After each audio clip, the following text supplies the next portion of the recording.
دفئ حنايا القلب من خفقانه، والقي زوايا الهم من جنباته. دارت رحى الأيام ألقت بأسها. د مشرکانو یا د جاهلیت زماني قانون به بل رقم د یو چا چې به لور پیدا سوله د جاهلیت په زمانه کې مخ به تک تور سو، رنګ به تغییر وکړ چې دا قوم اوس ماته پیغور راکړي چې ستا ولې لور پیدا سوې او سره یې دا لور پیدا کېدل خو سړي په اختیار باندې نه ده. نو اوس که د سړي لور پیدا کېږي که د سړي نارینه اولاد پیدا کېږي دا د انتخاب خو به د الله یې. نو چا ته خالص لورانې ورکوي، چا ته خالص زامنان ورکوي، چا ته ګډ وډ ورکوي،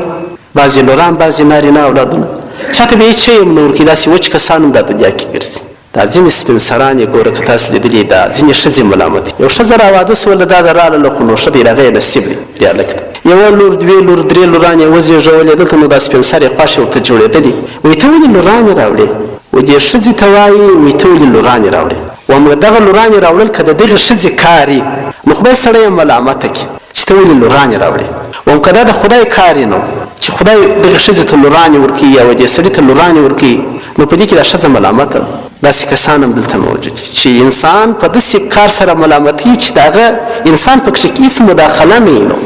د مکې د مشرکانو عادت داسې و چې دوی د لورانو سره ډېر بد راتلل چې لور به پیدا سو مخ به تک تور سو چې اوس یې څوک پیغور راکړي سبا به څه په کوم یا یې نه په کره باندې غمېږي. نو به په دا فکر کې چې دا زه ژوندی پرېږدم دا لور کې یې مړه کړم. د مرګ طریقه یې همداسې وه چې په ژوند باندې قبر ورته کښي په ژوند به یې قبر ورته وکړي هلته به یې په کښې ښخه کړم. دغه رواج و عادت په دې قوم کې و په دې مکه معظمه کې و چې اسلام راغی دغه رواج او دغه عادت یې د منځه یووی. نو سړی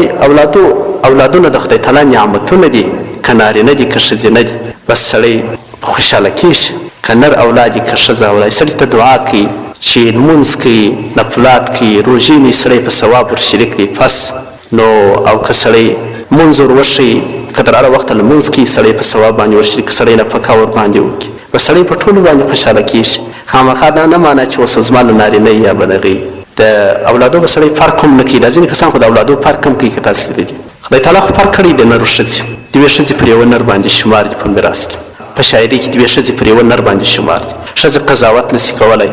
د یو دولت بادشاه نسي جوړېدلی امیره نسي جوړېدلی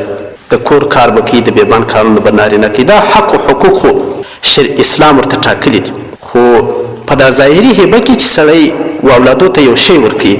ښه به رایي سړی مساوات وي. مثلا که ته یو زوی ته پنجې ورکوې و نجلۍ ته هم پنجې ورکړه فرق یې مه کوه. که دې زوی ته لسۍ ورکوه نجلۍ ته به هم لسۍ ورکوې. که د نارینه اولادو ته کالي راوړل د ښځو اولادو ته به هم کالي راوړي. په دې هیبه کې به یو سړی فرق نه کوي. هغه حقوق چې اسلام ورته ټاکلي دي چې ښځه امامت نسي کولی هغه پر ځای باندې دي خو دا هیبه کې علما وایي سړی باید فرق ونه کړي. سړی به یو شان ګزاره د دې اولادو سره کوي. نور خو نو د ښځې و د نر داسې سره مساوي هم نه دي لکه دا کفارو چې اوس غزلې شروع کړي دي وایي نر و ښځې مساوي حقوق لري یو شان وایي کار هم کولی سي دولت کې په دا ریاست کې مو یو شان کار کولی سي یو نر و ښځه داسې هم نه ده دا کفر دی دا د کفارو غزلې ده چې نر و ښځه سره مساوي ده نر و ښځه سره مساوي نه ډېرو شانو کې د قرآن تنسیصات موجود امامت دا د مسجد امامت ښځه نسي کولی امامت کبرا نسي کولی قضاوت نسي کولی په وینو کې شاهدي نه قبلېږي د ښځې داسې هم نه ده لکه دا کفار چې وایي په دا دنیا کې چې نر و ښځه سره مساوي دي مساوي شکل باندې باید دی ګزاره سره وکړي داسې نه هغه رقم حسي لکه د کفارو په شکل باندې سي دغه د دې انسانانو د حیوانانو بیا فرق نه کېږي بیا به لکه د انسانانو دا نر و ښځې به بیا داسې سره ګرځي لکه د حیوانانو نر و ښځې سره ګرځي داسې هم نه ده لکه دا کفار چې وایي داسې هم نه ده لکه خلک چې د ښځو سره ظلم کوي میراث کې حق نه ورکوي ګوره ښځو ته یو سړی چې مړ سي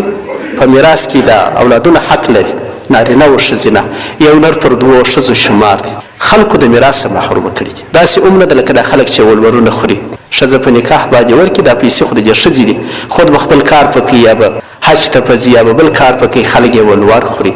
دفئ حنايا القلب من خفقانه، والقي زوايا الهم من جنباته. دارت رحى الأيام ألقت بأسها.